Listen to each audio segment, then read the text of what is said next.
open select board meeting to order. We'll start with the Pledge of Allegiance. I pledge allegiance to the flag of the United States of America and to the republic for which it stands, one nation, under God, indivisible, with liberty and justice for all.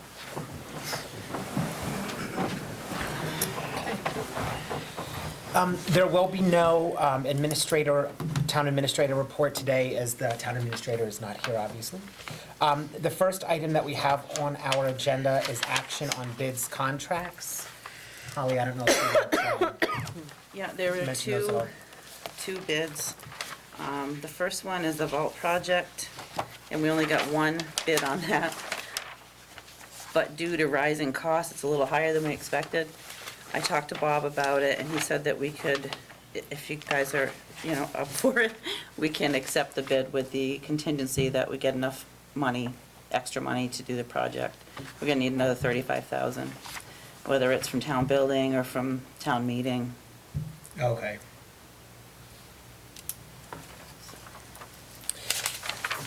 I'll just think.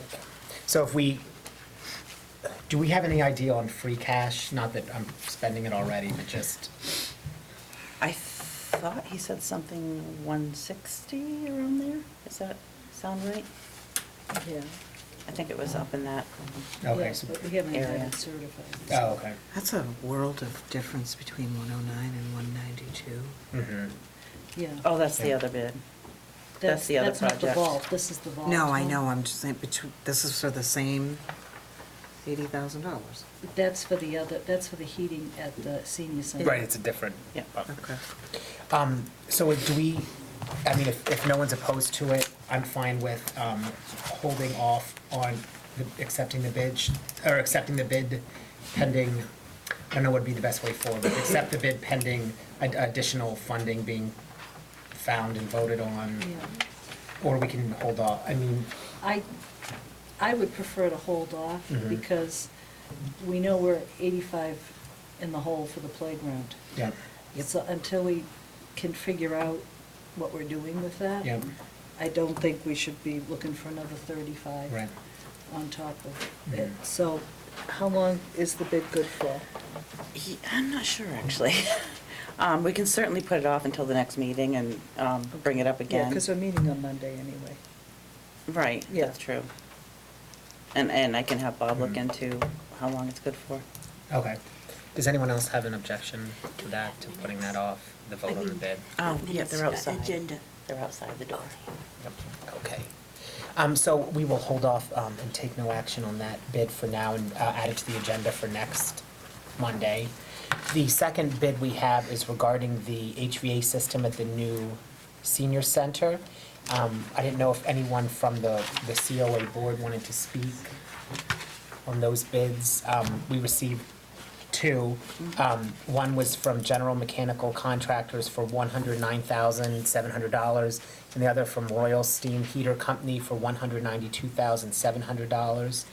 There is a letter here from the Senior Center Oversight Committee that states that the committee has reviewed both submissions in detail. It is our opinion that the low bid design does not adequately meet the needs of the facility. It would be the recommendation of the Senior Center Oversight Committee that the board from General Mechanical Contractors be rejected and that the contract be awarded to Royal Steam Heater Company. My question, I don't know if Holly, or anyone else that has the information, I know that we have not received any notification regarding the $300,000 that we weren't getting it. Do we know, would the being able to pay these, the funding of this HVA system be dependent upon, okay. I don't know, yeah. The- They'd be, Oh, the 300 Okay. is in the bank and this, okay, good. So that, never mind then. Okay, so Okay. perfect. No, So- that was the first question I Yeah. asked Doug last night. and I did get an email from Bob that he spoke to Doug about this, Mhm. and because there's such a difference in the bids, it's not really the same job they bid on. The lower bid is, Bill Harris could probably explain more of it, but Bob was saying that it is legal and binding for us to accept the higher bid because it's what we want for the project. Okay. But, This is the email. okay, yeah, thank you. What other things are left to do? over there? Like, is this the largest part of the This is project? a major part of the project. Because there'll be 108,000 Tongue-tied about it. left and, of the three? Right, but there was more money than that. There Okay. was money left over Okay. from the original amounts. I've got it here somewhere. Okay. This is higher than was anticipated. Right. But there was a public record request on all of the finances for the project, and Doug was able to provide that. So there is enough money budgeted for that. What this means is that the lower level won't be finished. We won't have enough money to finish the lower level, and there'll be some other things on the upper level that we won't be able to do. But is the first step in getting it so that we can move in, so that we can get an occupancy permit. And there is an email here from Doug that states that he's attached a copy of the Senior Center Oversight Committee's recommendation to the Board of Selectmen for awarding the Senior Center HVAC contract. And Doug's reviewed the committee's recommendation with Bob, and he agrees, meaning Bob, that the low bid would not be in the interest of the town and that the contract should be awarded to Royal Steam. And the town administrator says that the lower bid does not respond correctly to the RFP, so it's not even in conformity with what was requested. So therefore, we can basically ignore it if we so choose. And so we can reject that bid without concern that there will be a legal challenge. So that's the, did you want to say anything else, or did you? Unless somebody wants more detail, you've got the gist of it right here. Okay, do I have a motion to award the contract for the HVAC system in the new heating center to Royal Steam Heater Company for not to be more than $192,000? So moved. Do I have a second? Second. First and a second, is there any further discussion? Sure. Just as a matter of fact, that will probably be on the capital plan per se. One of the reasons I'm here is you had talked about another bid. Tomorrow evening, we have the capital planning committee, and the Board of Selectmen is scheduled to be there. That is for the $50,000 that you have as far as building maintenance, as to what that's gonna go to. For transparency's sake, we're putting everything on, no matter where the funding is coming from, so people can see what we're spending in the town, what the source of the money is, and what comes from taxation, gifts, etc. Gotcha. So I mean, at some point in the meeting, I would think that you would want to end up talking about what you want to end up doing with the $50,000 for maintenance. It's scheduled for this, it's in the budget for this building, per se. That's a meeting Thank for you. tomorrow? Yeah, And who's gonna it's attend? capital planning. Right. Who's gonna attend tomorrow to present that?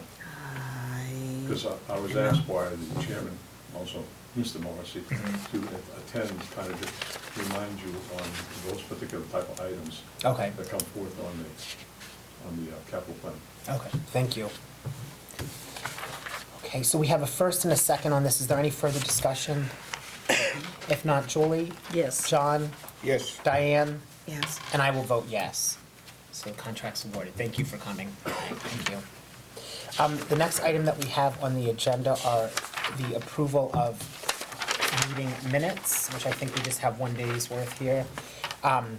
We have the meeting minutes from Thursday, February 5th, the Board of Selectmen. After everyone's had an opportunity to review those, and do I have a motion regarding these minutes? I make a motion to approve the minutes from February 5th, 2015. Do I have a second? Second. I have a first and a second. Is there any discussion? Ken, Yes. second page, possible executive session. Vote to go into executive session is a roll call vote.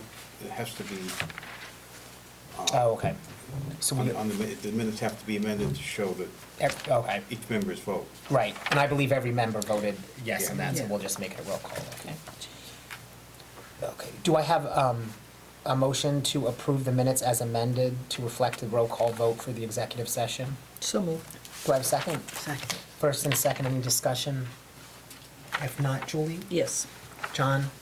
Yes. Diane? Yes. And I will vote yes. Okay.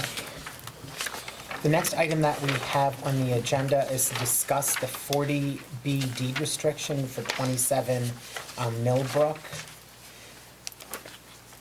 Drive.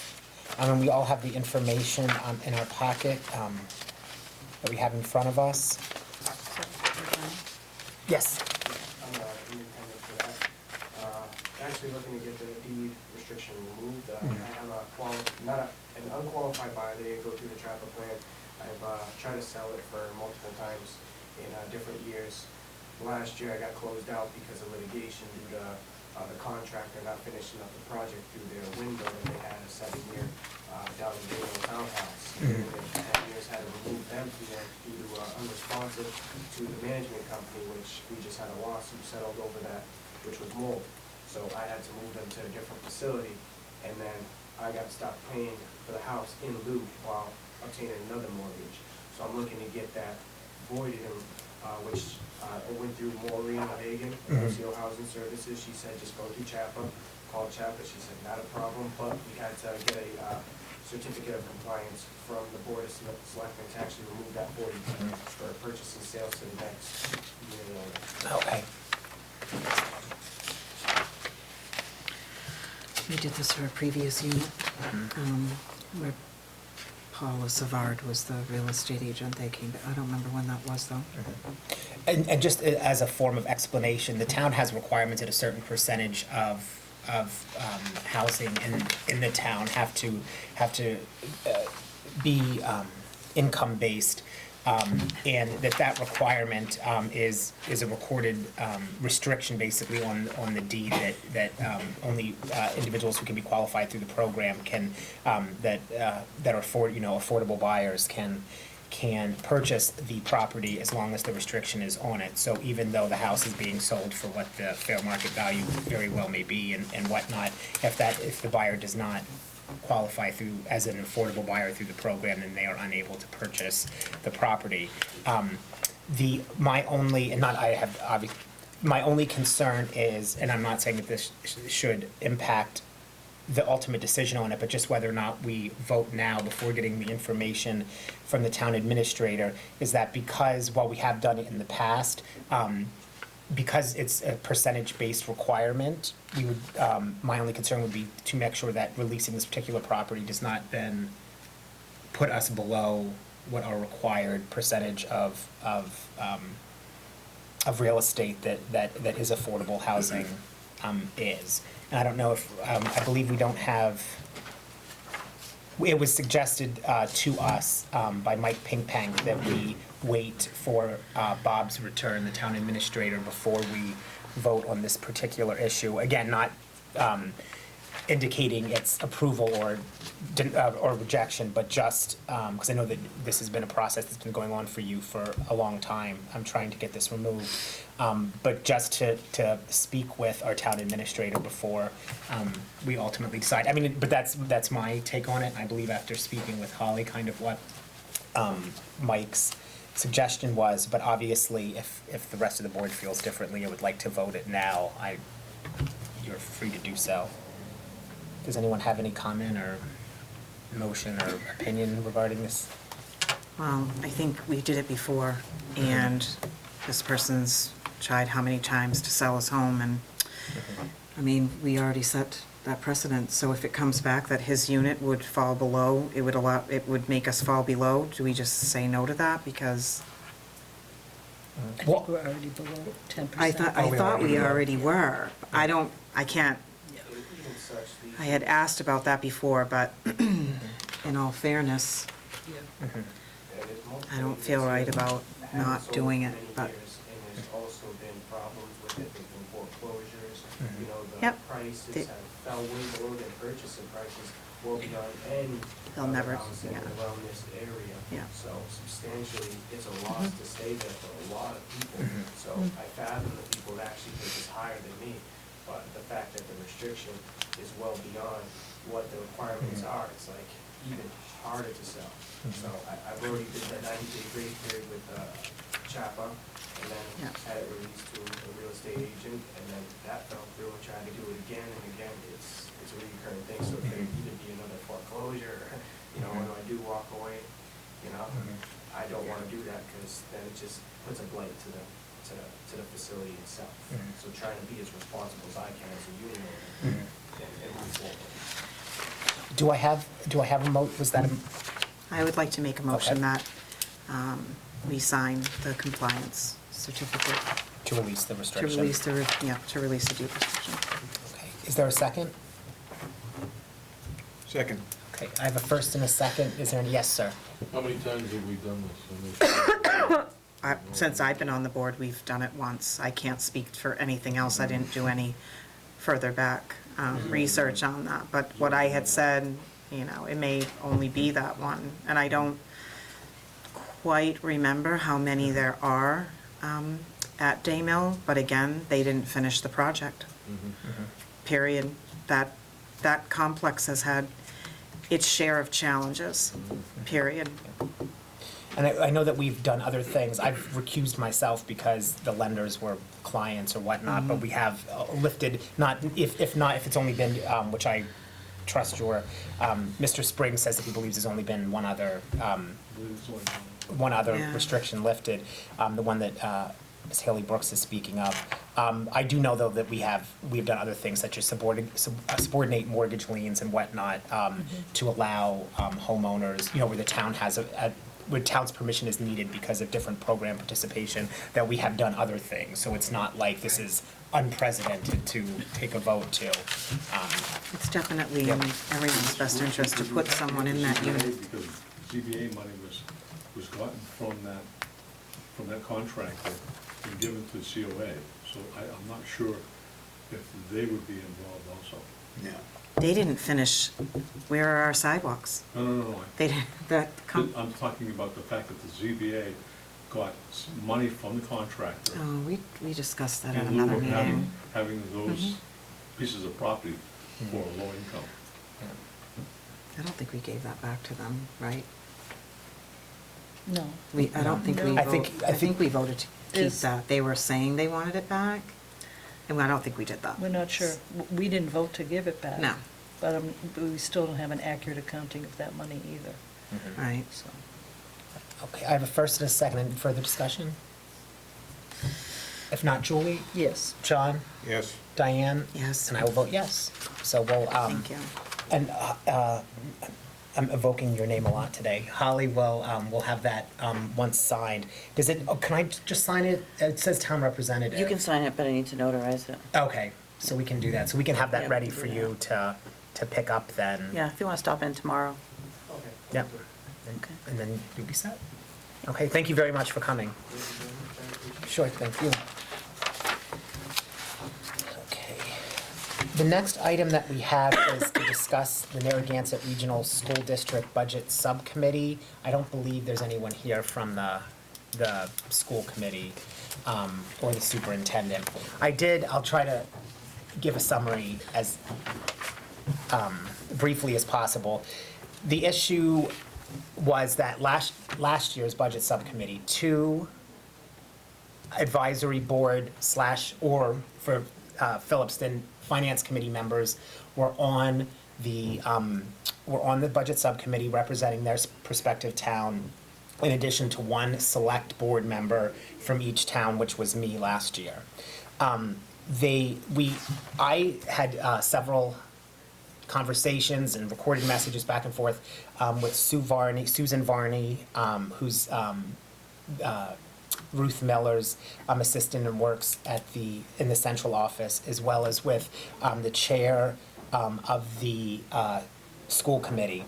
The issue, so they sent us, the policies were changed last spring. They've been reviewing and going through their policies and changing kind of whole blocks of policies all at once. So at a meeting it was, the first reading was in March, second reading was at their April meeting. They changed the policy, and then this is the language that we received, that they said that it said, which it does say, is that voting members of the Finance Policy Subcommittee, meaning the School Budget Subcommittee, shall include all members of the school committee plus 1 finance representative from each town. The first letter that we got from the school district said advisory board member.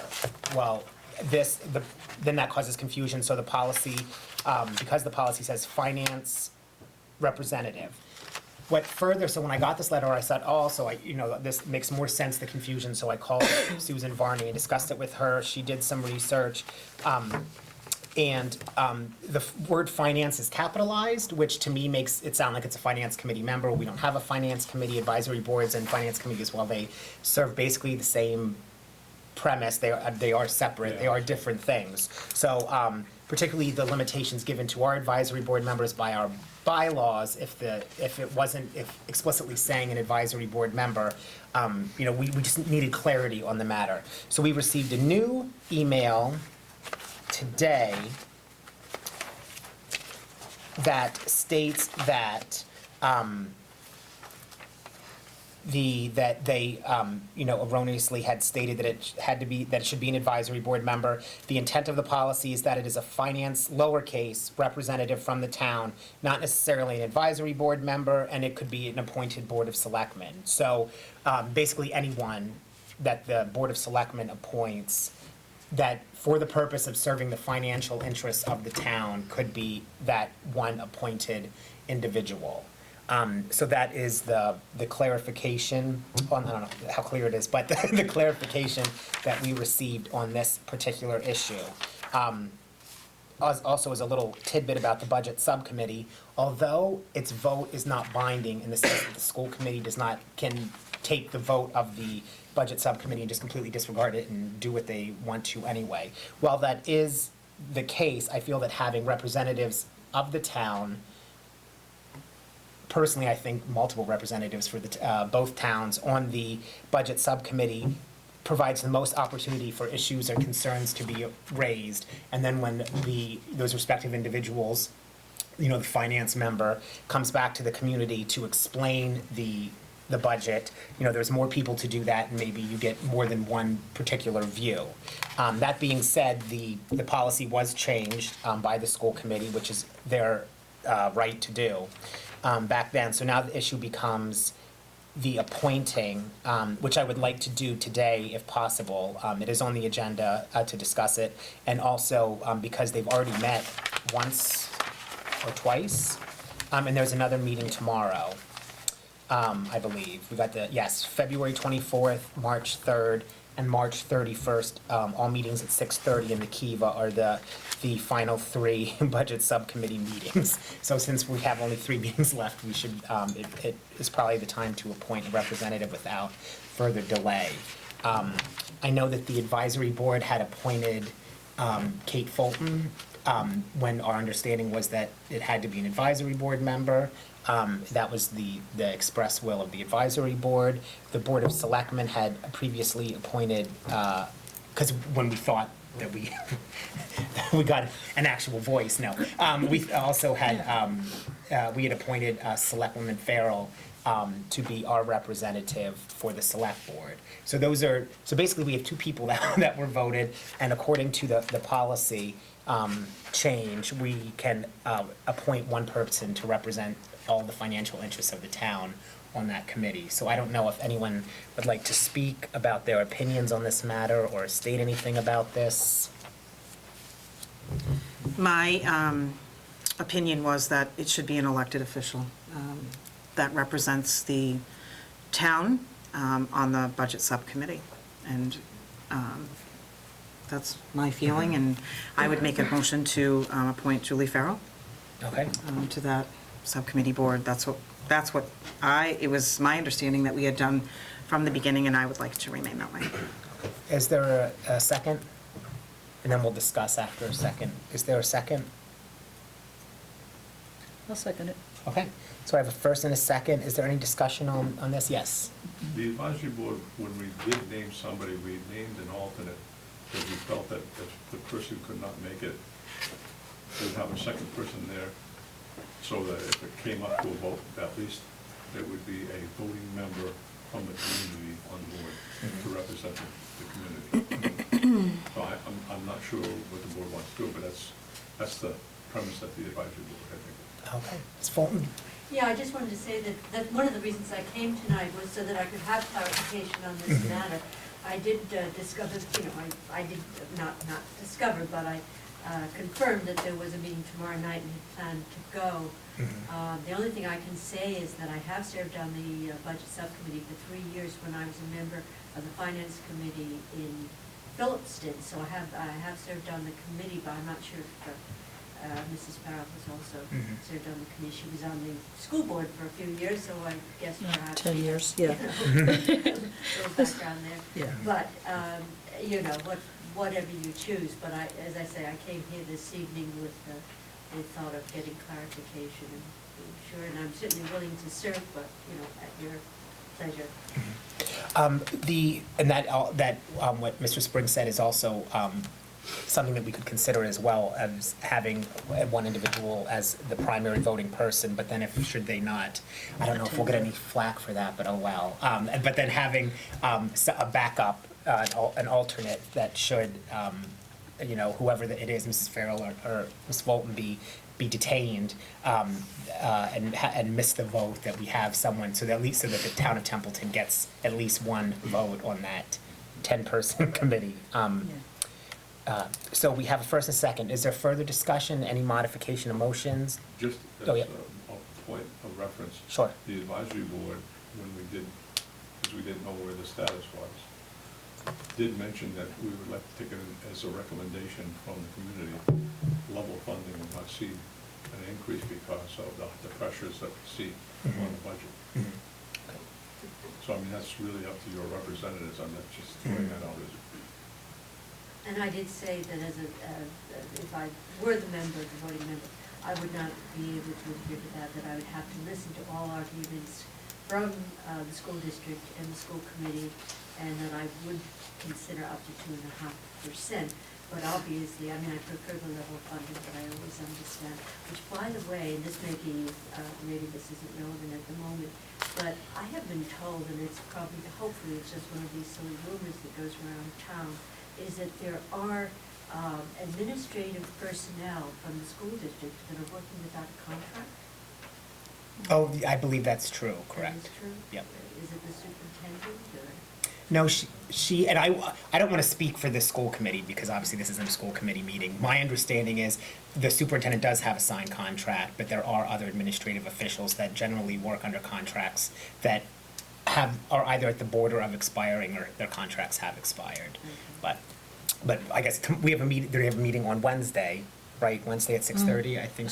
The school committee meeting. So Not budget subcommittee. Right, not budget, Budget is actually. tomorrow. Yeah, budget's tomorrow, and then just the general school committee, which the select board was invited. We obviously don't have time to post it as an open meeting, so we go and have a joint meeting, but I plan on attending, and if more than 3 of us attend, we'll just sit at different areas of the room, but. I've got a senior center meeting, and so does Doug. If you Oh, can make okay, it, so, but, and we were invited to come and ask the select board to come and discuss the composition of the budget subcommittee, to, whether it's to express our concern or whatever thing we wanted to discuss about it. So, and I do know that they do have public remarks sections at, I believe, every meeting, and At the beginning. at the beginning, and that those meetings are generally very poorly attended, the school committee meetings, so it's a good opportunity to go and I would also like to say, I do appreciate Diane's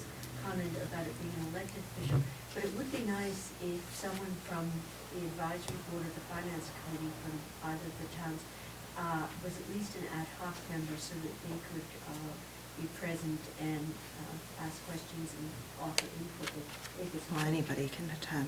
right, yeah. Anybody can attend. I can't really hear everything that you're saying, Kate, but anybody can attend. We can all attend too.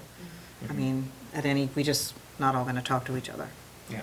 Oh, and- I can't go tomorrow either. I start class and I forgot, so. Yeah.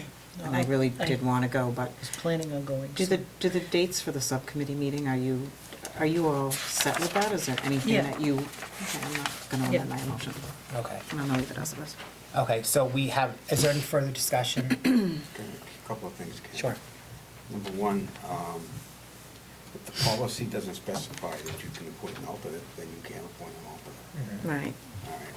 Secondly, as far as local funding goes, you have the target share issue, which, What are you speaking? the target share issue. Oh, target share, yes. That, 345 cities and towns are at their target share, and Templeton's down here. Yep. So that, mentioned that that's not gonna be advisory board something meeting. that's going to go away anytime soon. Yeah, oh, I'm aware of that, and I have brought it up at the advisory board meetings, and some people believe me, some people don't. Okay, so I have first and a second. Any further discussion? Anybody wanna? Okay, Julie, Yes. John, No, Diane? Yes.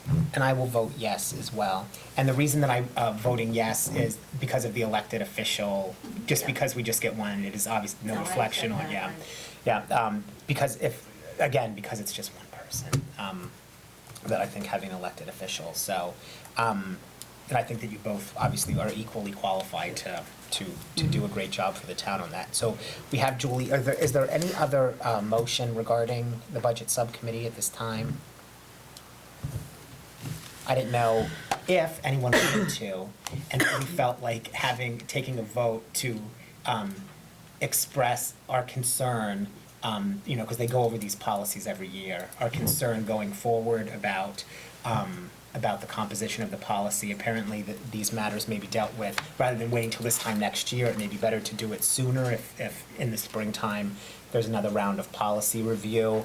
But if anybody, that would be something that I would entertain if anybody had a desire to take an official vote which obviously is non-binding because we're not on the school Right, we're committee, not on it, right. but obviously. Well, I think it goes to the communication or lack thereof, to be notified on January 21st that we were supposed to be appointing an advisory board member, and now here we are, February 23rd, and it's finally resolved, when it was voted originally in April of 2014.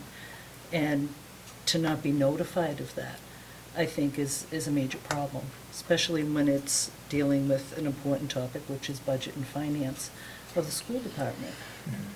So, And we were provided the minutes of the actual meeting, and because of the school committee meeting, but because they're done as a packet, there isn't a vote, where even if you read the minutes, that it would say, oh, look, they changed the composition of the subcommittee, you'd have to go see what packet number 2 that was read, policy packet number 2, regarding, policy recommendations and revisions that were read first reading on this day and second reading on this day, what was actually in there and which I guess you can make an argument that the town should be doing that, but I think that everyone knows with our limited resources and employee cutbacks and whatnot, we really don't have someone that can spend a couple hours a month sorting through not just the school committee minutes, but then requesting the packets of policies so that we can then review those as well to see what relevant changes have been made. We're separate boards, so very few changes made. They may kind of trickle down through the budget,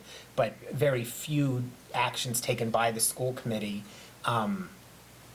require us as a select board to take action, which is why I would think that some kind of vote would be fine, even though it's not the school committee, because we're not talking about what the school committee does necessarily. We're talking about the lack of inclusion of individuals who may have more information regarding the finances of the town, because while there are representatives, obviously, that represent Templeton in the school committee, those individuals would likely, unless they came here and had numerous discussions with accountants and looked through our budget to actuals every week, are not going to really have a wonderful grasp on the finances of the town. And when I say town, I mean town as in the town government budget. But Well, I think I will attend the meeting tomorrow. Sure. Just to gather information. Mhm. And I must say, I agree with Julie that it has been difficult. I mean, I have called the superintendent's office seeking clarification on the position, and, it has been rather awkward. That people here don't seem to know, and I've asked about dates for the meetings, and I've been told there was no meeting scheduled. And yet apparently there must have, because you just said that. oh yeah, they've already met. Yeah. Once or twice they've had meetings already. And I was gonna say one more thing that was spurred on by what you said, Kate, but it's left me. I'll bring it, I'll say it if it comes back. But, okay, is there anything else then with this issue? Okay, if not, the next item we have is to discuss business-sponsored town property maintenance program. I don't know, Holly, is this something that was I added? put it on there. Yeah, okay, so then I will. I got a call from Rob Beeland, who owns a business in town, and he's here tonight, and he wanted to ask about taking care of a piece of property for the town in exchange for advertising, similar to what they do in Gardner, flower boxes or Oh, okay. whatever. Like in the Rotaries. So I talked to Alan, and he said that that's something he'd be willing to support, and so I thought I would bring it to you. Okay. And he's here tonight. How you going? Good. We're always looking for new ways to advertise and get involved in the community. I'm sure you guys have noticed a lot of people do try to stick their signs up, you know, anywhere they can, like the off-ramp getting off Route 2, there's always new signs. So I thought, you know, maybe if there was a way for businesses to do that, you know, in a way that was right, in exchange for taking care of it, maybe planting some flowers, you know, in the pieces of land, then, you know, it'd work for everybody. Great, and just for the record, could I just have your name Yeah, again? my So- name is Nick. Oh, okay, thank you very much. Yes, Alan? The only concern I would have is what type of maintenance they're talking about doing on the town properties. Because if you get into mowing and power equipment and that type of stuff and somebody gets injured, then the town's responsible. And there is some liability. Right. there. What we're looking for is, you know, a triangle where there's a stop sign. A little spot, we can plant some perennials, something like that, take care of them, put a sign in the ground. It wouldn't be taking care of baseball fields or football fields or anything like that. I know Fitchburg does flower boxes, and I believe That's why Leominster. most communities do the flower boxes, is because that's something that most people won't get hurt doing. Oh, It's yep. just planting flowers. But as soon as you get into them cutting the grass, cleaning off your sand, you get close to the street edge, they might get hit by a car, they Yeah. might pepper somebody's car with sand and stuff. So I think there has to be some rules in place as to what you, the town, expect from these businesses to do. My suggestion would be exactly what they're saying, plant some flower boxes. Those are nice, with the business name on the flower box, in certain areas in town, and that would be fine. But I would caution as far as getting into any of I'd the like- machinery type Right. equipment and Yeah, stuff. we're definitely not looking to get into that Yeah. at all. You know. Yeah, because I know like what Gardner does, I think it's more what you're talking about, where like around the Rotary, they actually have the whole area that they then do. It's not a huge area, but they're still there mowing and weed Yeah. whacking, like right in the roundabout while. Leominster does that too. Yeah, in the certain, yeah. So that may be something too that we could maybe kind of put together some loose requirements, like dimensions or sizes, and then possibly, you know, the seed final approval of individual locations to Alan, or, you know, kind of, so that, because you have a better idea of what areas in town would, you know, maybe the best place to put that, so we could maybe draft kind of a simple overall policy again, so that things are kind of coherent and we have some kind of general outline, and then kind of seed final approval on individual locations to, you know, the director, you know, of Parks and Cemeteries. And then if there then would be some issue or conflict, obviously, anyone could come to the board with. I think If anything. that Bud would need to be, I would like to see a list of places that would even be possible between you and Bud, and then to present that, and then to say, okay, well, there's only 6 places in town, and that, you know, and these are the reasons why, and then, like what you're saying, put together, I don't even know if it would need to be loose, these are the dimensions, and this is what needs to be done, and I don't, not Right, into I the- think we could look at other communities that do it, too, Right, and see what ask, policies and procedures right, they have. so that we wouldn't have to reinvent the wheel. Yeah. But a list of actual, like, how many places in town could that actually be done? I agree with you about the mowing, sweeping the sand, and that's, you know, between you and Bud too, and their department. I think, you know, I think I'd like to see a list first. And then if, you know, would one of us call a town? Would you I mean, I can who do would do that. that? Like to just say, hey, what do you have for a This year, we policy? have until July.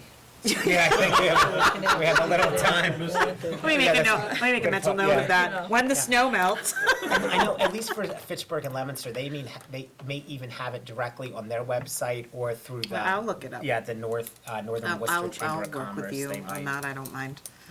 Yes. It's a Just great for idea. point of interest, there is a monument that's in town that's taken care of by a private party because they were very close to that individual in the center of Templeton. Yeah, right in front Right. of the Historical Society. However, the lawn is mowed by the Right, I'm Parks not- and Cemetery, I'm so not they saying just put Right, flowers. they put flowers. Yeah, Yep. I just- I see them, yeah, and which is really great, Right. so. So thank you very much. That's definitely, thank you for bringing that forward, and that's definitely something that we will, as Mrs. Farrell said, we have a little bit of time to kind of put something together, given the feet of snow out there, but we'll definitely move that forward actively so that we're ready to have out parameters well before the time arrives. So thank you very much.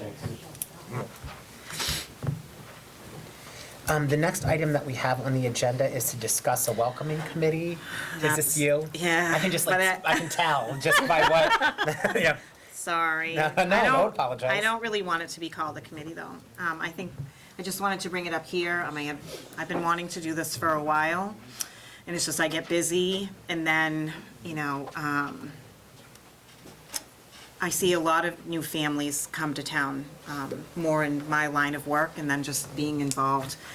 And it would be really nice if we welcomed them somehow with some information on the town, on the school, a voter registration card, maybe some coupons from local businesses, because we want to encourage them to be involved in their community. You know, how do they talk to people here? Where do they, I mean, we've rearranged some things, we have new phone numbers and all of that. So I didn't know if I really don't want it to be an official committee, but I did ask if I were to, put it out there on my Facebook page. I have spoken to a few people who would love to be involved.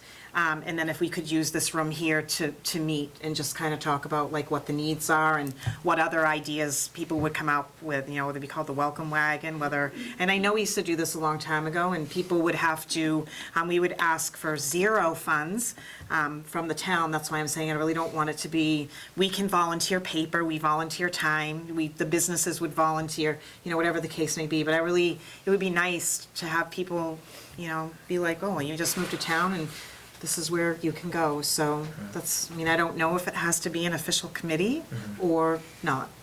And in Templeton, it would be fairly easy because we have such a low number of rented units. Most units are owned, and obviously we belong to a service, as do all towns and cities, where they're notified when a deed changes over, so they know who to send a tax bill to. We kind of like know when new people move in because we have to change the ownership in the for assessing purposes. So and that information is obviously public. It's from the Registry of Deeds. So.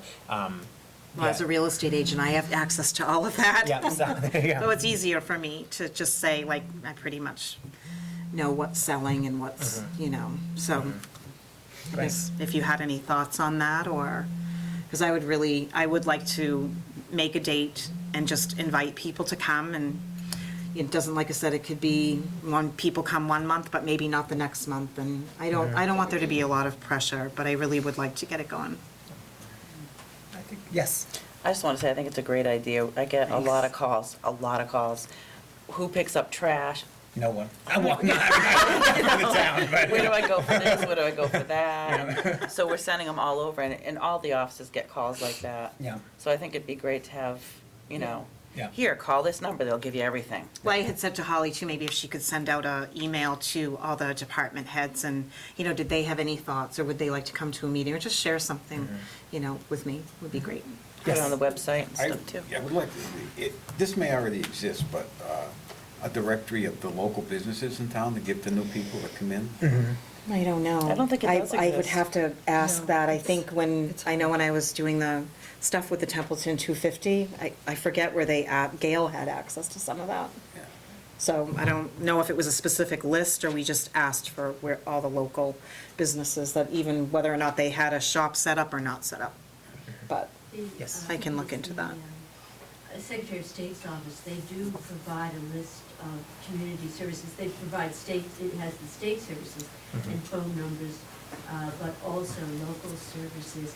And if we could provide either the handout that comes from the Secretary of State's office, or at least perhaps make up something of our own so that it would have a little description of some of the services available. Yeah, that would be great. And like Diane said, it wouldn't require an expenditure of money. I'll There's a lot let you of know, Kate, when the businesses- date is for the meeting. Well, now that I'm not on the subcommittee. Okay, great. Thank you. Yeah, Thanks, Holly. That sounds like a great Appreciate it. idea. Okay. The next is to discuss a public records request refund. I know that Jeff Bennett had filed a request for information which has been satisfied, and the information has been sent. There was, I believe, is it $12.50? Is that the? I think so. It's $12.50. So I obviously didn't want to instruct, or nor can I instruct someone to just issue a check without discussing it and voting on it here. But so that is the issue, is the refund of the $12.50. I don't know if anyone wants to speak on that. I don't know if Jeff does. Or... Yes, as a matter of fact. I had requested, the original request I put forth was for public records request to account for all the money and what it was spent on, the original $550,000 for the feasibility. And the reply that I got was It's for the elementary school. for the elementary Yeah. school building, for the elementary school. And the estimate I had received back, and it is an estimate, okay, stated that it would be approximately 30 pages, and it would take 3 hours for someone to find all of that. And what I received was a letter that stated what I got and how much additional time it required and the amount of money it would have been spent. And in that memo, I guess it went from Holly Young to the town administrator, in explaining that how many hours it would have taken, it would have been an additional $300 or a total of $320. It's referenced that because that was waived, I didn't see the need to respond the $12.50. I don't want to be a hard ass about it, but the town may waive what they want to waive, but I'm not waiving anything. I paid for 30 pages up front. I only received 5 at 50 cents a copy. So, and since the town wants to tell me that if the additional information that I originally asked for in my request, I did not get everything that I had asked for. In that memo and in that letter that I was like a receipt of acknowledgement of, I received 5 pages. I think you would print out on a like Excel spreadsheet. It's going to take an additional 20 hours and this many copies and et cetera, et cetera. It's going to be $645. I think that's excessive, especially for the spending of public money. I'm not asking for a bunch of emails for back and forth from selectmen. I'm not asking for a year's worth of minutes, anything. It's the spending of public money. Right. It should be organized, and I'm the first to know and admit that due to a lot of changes in personnel and things, I know it's going to take, you got to go through boxes to find this stuff, because it's in vendor loans. Yeah. So I'm not giving away my money, whether it's 50 cents, $120, or $12.50. Okay.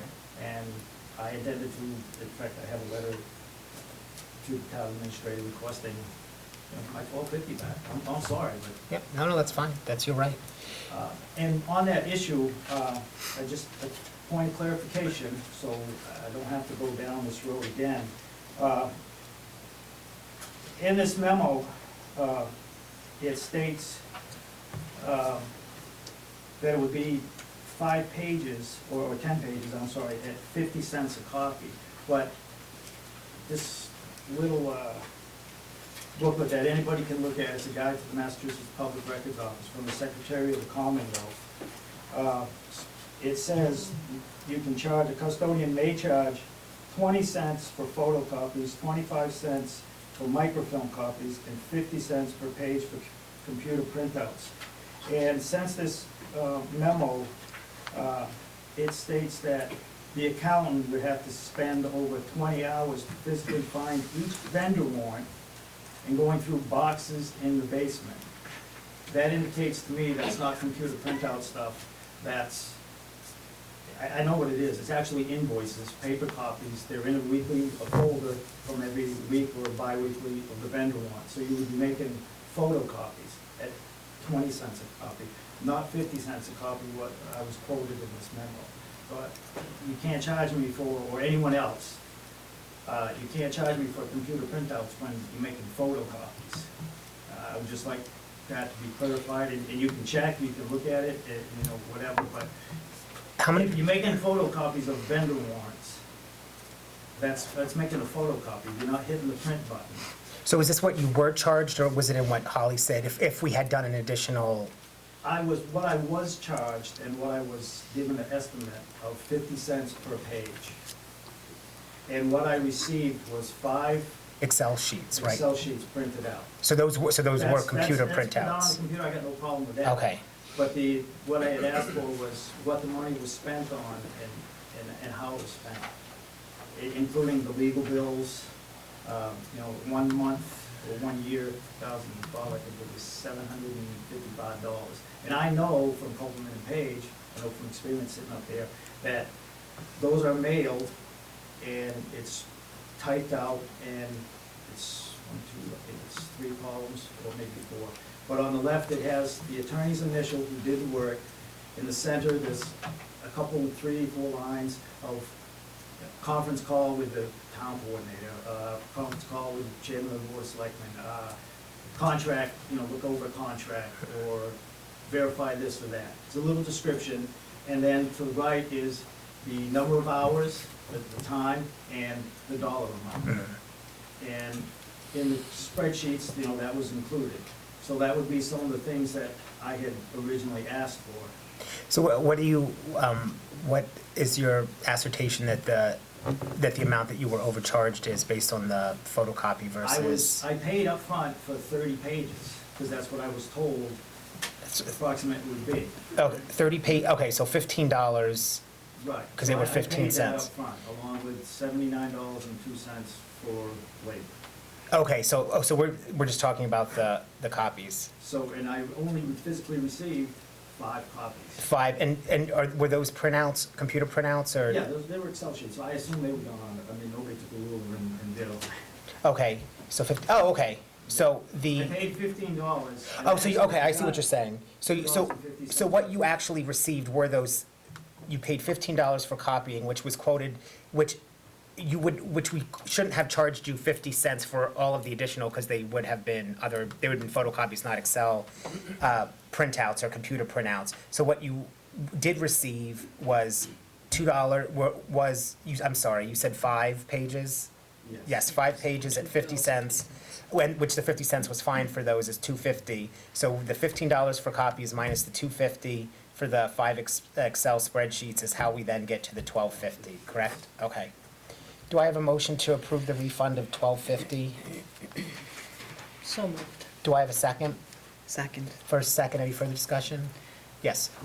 I don't have a problem with giving his money back or anything, but I do have a problem with that there not being one simple file that anybody can go pick up on a $550,000 project and look at what's been done.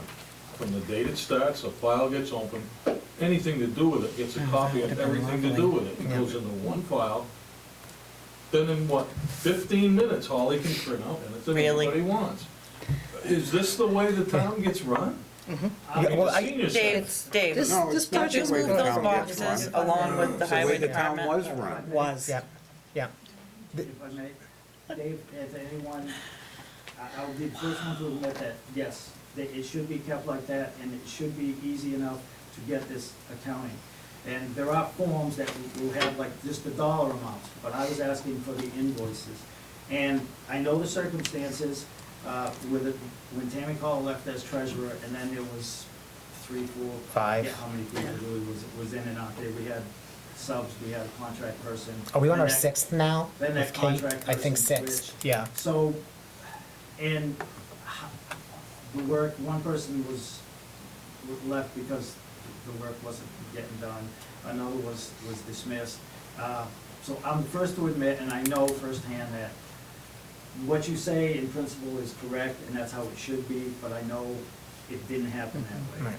And it would be also, the easiest thing to do, I think, or one of the easiest things to do, would be to have not only the things all in files like that, but to just have everything scanned as well, which we'd approve, but the problem is paying the employees, or to contract it out, because there are companies that do that, but we just don't have the money for that kind of. So I understand that, yes, the files should be maintained in a much more organized, centralized location, and I think going forward, at least over the course of the last year, 2 years, that has been happening, I think, but it's like you said, it's when we're going back to like 2012 and trying to pull older files that it's I think that when that will really be accomplished is when we get the vault done, we get, and everything is centrally located, so if anyone does ever have a spare hour or two, not that that happens often, but when someone does, if we ever get to a point where someone, has an extra hour or two in their day, that isn't devoted to completely vital things, that they can then kind of start looking at files and consolidating and doing that. So no, I completely agree with you, completely. And even the Excel sheet stuff, those numbers, because that is just